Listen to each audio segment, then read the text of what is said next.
नमस्कार मंडळी, कसे आहात? सगळे मस्त आहात ना? तर मजेत असताल अशी आशा करते.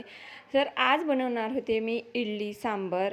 तर आता उन्हाळ्याचे दिवस सुरू झालेत आणि आपलं इडलीचं पीठ आहे ना ते एकदम छान असं भिजतं आणि फुगतंही आणि इडली एकदम सॉफ्ट होते.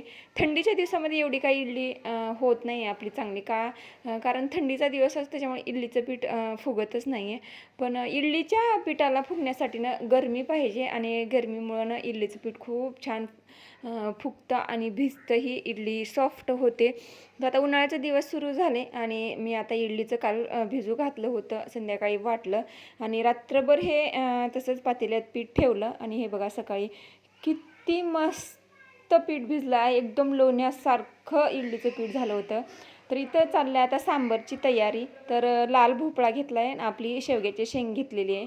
तर लाल भोपळा आणि शेवग्याच्या शेंगेनं जर सांबरमध्ये टाकले ना तर सांबर खूप छान लागतं आणि चवही एकदम छान येते. जसं उडपी स्टाईलला असतं ना त्याप्रमाणे सांबर आपलं लागतं. तर मग इथं भोपळा आणि शेवग्याची शेंग मी आता उकडायला ठेवली आहे, शिजवायला ठेवली आहे. इथं डाळ आपली शिजवून ठेवली आहे. तर ह्या डाळीमध्ये ना फक्त मी तुरीची डाळ आणि थोडीशी मुगाची डाळ टाकलेली आहे, दुसरं काहीच टाकलेलं नाही आहे. तर आता इथं इडलीची तयारी सुरू आहे. आता इडली करून घेते. इडलीच्या पात्राला तेल लावून घेते आणि भांड्यामध्ये पाणी ठेवलं आहे उकळायला. तर इडलीच्या पिठामध्ये मीठ टाकलं आणि किंचितसा थोडासा खायचा सोडा टाकला. नाही टाकला तरी चालेल. तर मी थोडासा किंचितसा एक नक्कभर असा सोडा टाकला आणि मिक्स करून घेतलं आणि आता इथं पाण्याला पण उकळी आलेली आहे. आता इडलीच्या ह्या पात्रामध्ये आपण हे पीठ टाकून इडली वाफवायला ठेवूया. तर इडली सांबर आणि चटणी कोणी कोणाला आवडते, पण मी दरवेळेस प्रत्येक वेळेस इडली सांबर चटणी बनवते, पण आज चटणी नाही बनवणार, फक्त आणि फक्त इडली सांबर. काय होतं ना, चटणी बनवली ना म्हणजे सांबर खायचं का चटणी खायचा हा प्रश्न होतो.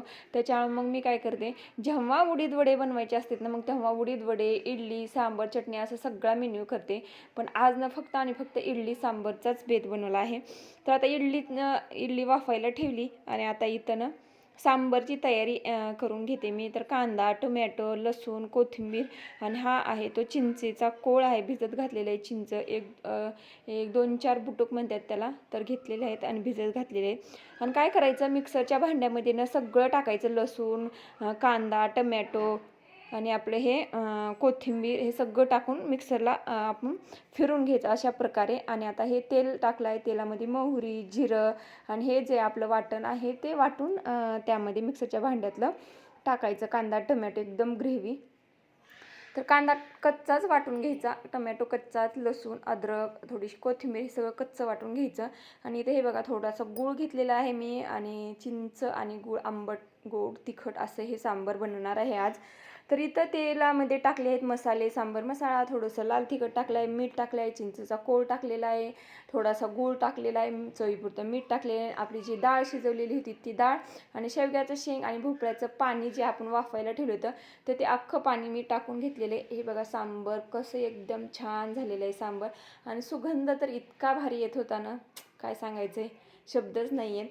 तर आता इथे इडली पण वाफून झालेली आहे, मस्त अशी ही इडली वाफलेली आहे आणि आणि फुगलेली पण खूप छान फुगलेली आहे, मधून एकदम सॉफ्ट झालेली आहे.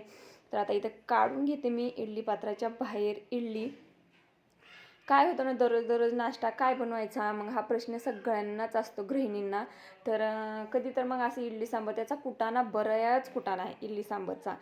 पण चला, कुटाणा केल्याशिवाय तर खायला भेटणार नाही ना, मग कुटाणा तर करायलाच पाहिजे का नाही.